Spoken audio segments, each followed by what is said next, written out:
എല്ലാവർക്കും പ്രൊമോ റിവ്യൂയിലേക്ക് സ്വാഗതം. ഈ റിവ്യൂ ഇഷ്ടപ്പെടുവാണെങ്കിൽ ഒന്ന് ലൈക്ക് ചെയ്തും സബ്സ്ക്രൈബ് ചെയ്തും സപ്പോർട്ട് ചെയ്യണേ.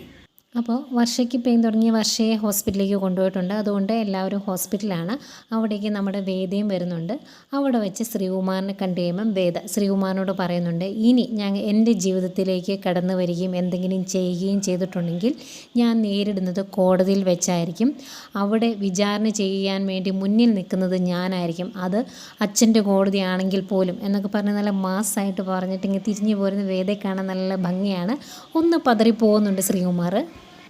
പിന്നീട് നമ്മുടെ വേദയും വിക്രത്തെയും കാണിക്കുന്നുണ്ട്. അന്നേരം വിക്രം വേദയോട് ചോദിക്കുവാണ്, ഈ ചെറുപ്രായത്തിൽ ഇതുപോലൊരു ജീവിതം കിട്ടാൻ നീ എന്ത് പാവമാടി ഈ ജീവിതത്തിൽ ചെയ്തത് എന്ന് ചോദിക്കും കേട്ടോ. ഇത് കേൾക്കുമ്പോൾ വേദയ്ക്ക് സങ്കടം വരുന്നുണ്ട്. വേദ ആകെ വിഷമിച്ചിങ്ങനെ വിങ്ങി കരയും കേട്ടോ. അതൊക്കെയും വിക്രത്തിന് ആകെ സങ്കടവും. കരയല്ലേ കരയല്ലേ എന്ന് പറഞ്ഞ് ആശ്വസിപ്പിക്കുന്നുണ്ട്. വേദേനെ കുറ്റപ്പെടുത്തുമെങ്കിലും വേദ കരയുന്നതോ അല്ലെങ്കിൽ സങ്കടപ്പെടുന്നതോ ഒന്നും വിക്രത്തിന് ഇപ്പം സഹിക്കാൻ പറ്റില്ല. ഏതായാലും ആശ്വസിപ്പിച്ച് അടുത്ത് നിൽക്കുവാണ് വിക്രം. ഇതൊക്കെയാണ് പ്രമോ വിശേഷങ്ങളായിട്ട് കാണിച്ചത്.